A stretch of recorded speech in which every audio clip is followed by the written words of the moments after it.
Mr. Cannan, I'll come to you first. You described this year's budget, which is your fourth, as a budget of focus. One you said is designed to provide focus on a sustainable future.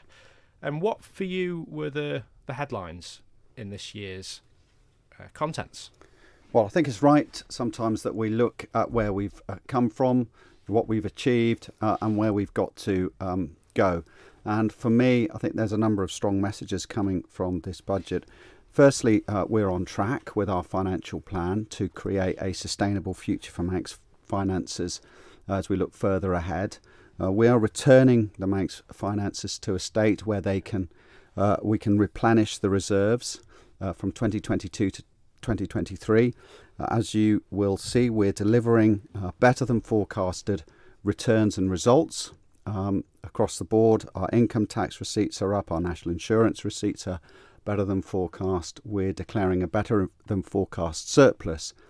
And within all that, we're also making progress in terms of what we're doing for the people on this island. We've made substantial progress with, I think, helping and supporting low to middle income earners.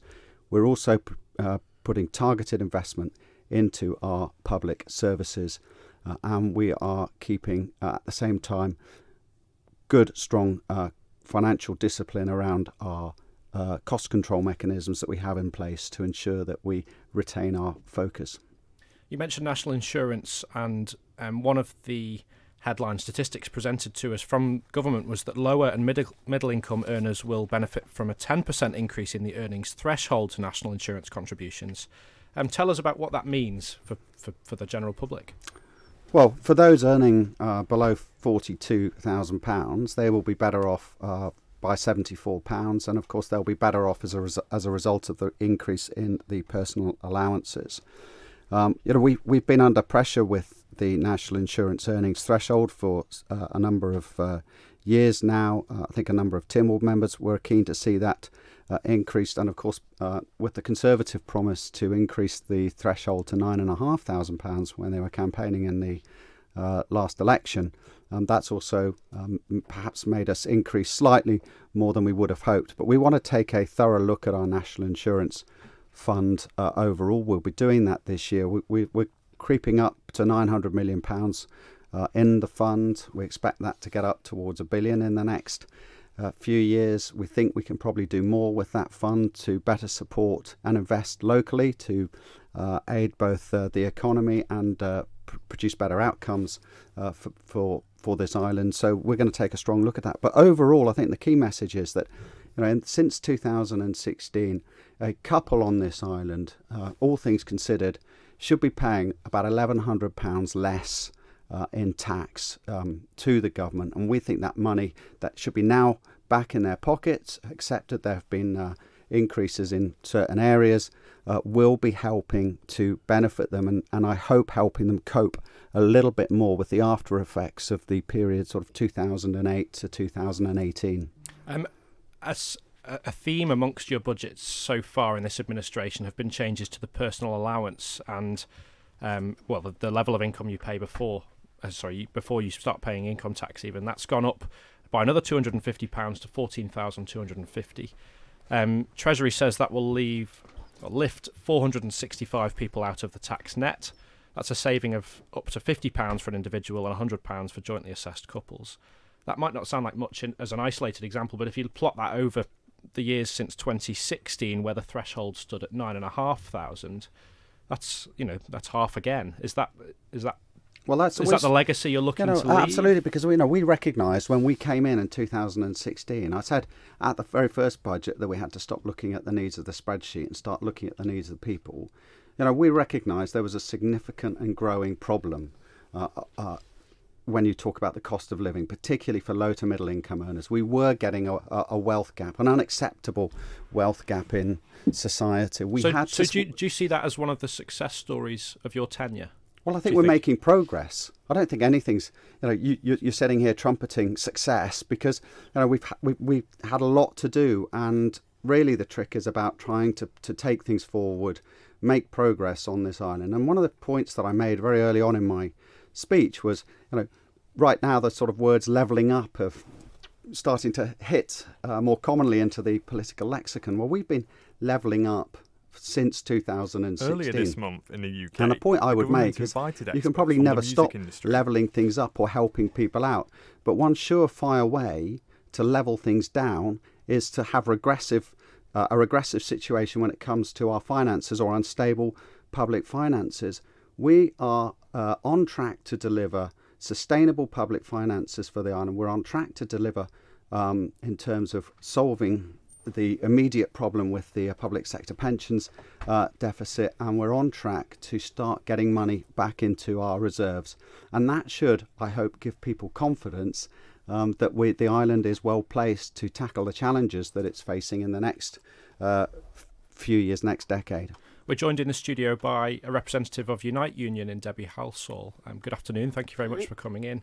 Mr. Cannan there's spoken about a wealth gap and problems, perceived or real, about relative inequality, relative poverty on the Isle of Man. Are those things that you see? And do you think this government's taking steps to tackle them? Yeah, we see it all the time. Are they taking steps? I don't think they're taking big enough steps to do anything about it. You can look at the statistics from food banks, GRI, Housing Matters. It's become a necessity that they need to talk this. They need to start speaking to the third sector. They need to start speaking to the unions. Is basically moving forward as to what they can do to help people. And one of the things is, although the Minister makes reference to the bringing up of the tax to 1425, it's still not enough. You have people there, and he made reference as well to the cost of living on the Isle of Man, utilities, etc. It's not cheap. And people in the use of 0-hour contracts is still shocking. The fact you've got young people there trying to get on a property ladder, they can't because they haven't got sustainable working patterns because they're used on 0-hour contracts, and it goes on and it goes on. Mr. Cannan, what discussions do you have with unions in preparing your budget and in preparing your policy? There's various channels for the unions to engage with government. We do engage with various parties prior to a budget. This year, actually, we did go out and speak to a number of charities about the situations that they were facing. But look, we have to deliver a budget for the whole island, and we have to make sure that what we are doing is right for everybody. And of course, you've got to make sure actually, that critically that the economy is performing well, that there are jobs for people. As you know, we've got incredibly low unemployment at the moment. That doesn't mean we can take our eye off the ball. There's still a number of pressures out there in some of our core industries. But that absolutely has to be, you've got to keep focused on these elements, because, as I say, unless you have a strong economy, strong jobs provision, are there people being left behind? Opportunities, then you're not going to be able to deal with some of the issues. And I think the point that I'm making is that we are making progress. It's never going to be a perfect situation. There's a lot to do, considering what both this island and the Western world has gone through since 2008. We are making progress, and as I say, without strong, sustainable and stable finances, you won't tackle the issues that Debbie is talking about. So, I'm not saying for one moment that everything is perfect and everything is rosy, but we are making progress. We heard from Michael Manning of GRI as part of the coverage of the budget on Tuesday, and he spoke about the challenges for those at the bottom and things which are or aren't heading in their direction where perhaps they ought to be. And then we've also seen discussion in the House of Keys and in Tynwald over a number of months, the figures released from the pilot shelter for homelessness that's being operated by GRI. Is that a priority to try and tackle some of the things facing? Yeah, it's always a priority for us to tackle our social issues.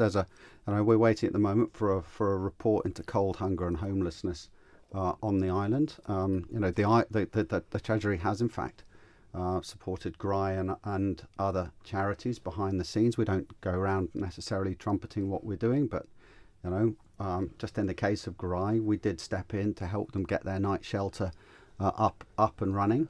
But absolutely it remains important, but it also remains important. When we're delivering the budgets, we're talking about 85,000 people on this island getting core access to the main services, making sure that health is being invested in properly, making sure that we're investing in sort of security on the island and putting more money, making sure that we've got assets and we've got money to invest, that's targeted and invested in the best possible way for everybody as much as possible. And then within that, of course, you've then got to start tackling those people who have extreme difficulties within the overall mainstream. But we have, and we are tackling those issues. We put more money into health this year for mental health nurses, specifically for mental health nurses to work with the police, for example. We've given the police more money in last year's budget to improve their delivery across society.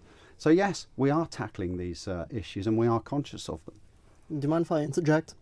Absolutely. Devon Watson. I completely agree with the Minister's sentiments that we have to focus on the 85,000 people that live on the island.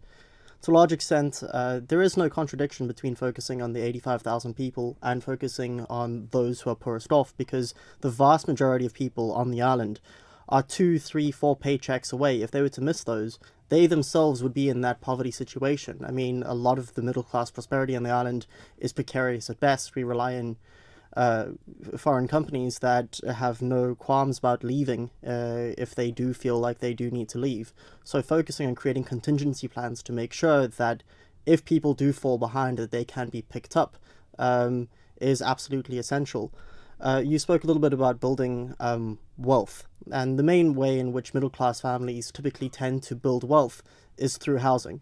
And over the past 20 years, 30 years, we've seen housing become increasingly unaffordable and out of reach for ordinary people, particularly young people.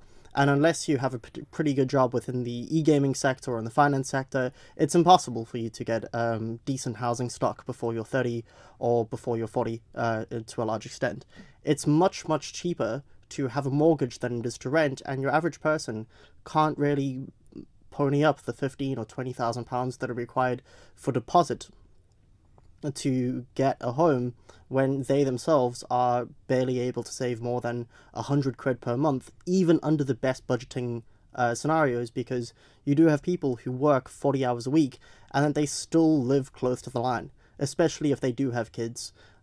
We really agree and really praise the sentiment from the state that's come out by making the tax system a bit more redistributive, and we hope that we see more of this in future budgets. Minister? Well, I mean, we're always, looking at issues that need tackling. There'll be an affordable housing strategy delivered. That's been promised now from the Department of Infrastructure. I should say a new affordable housing strategy. Is that something that's coming imminently? That's imminent in the next few weeks. I hope to see that. And of course, more broadly across the island, we've got to get to grips with our overall housing strategy, particularly in the light of our commitments with climate change.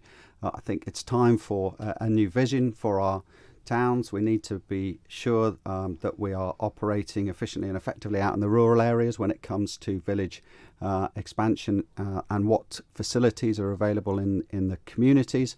So there's always a huge amount to do.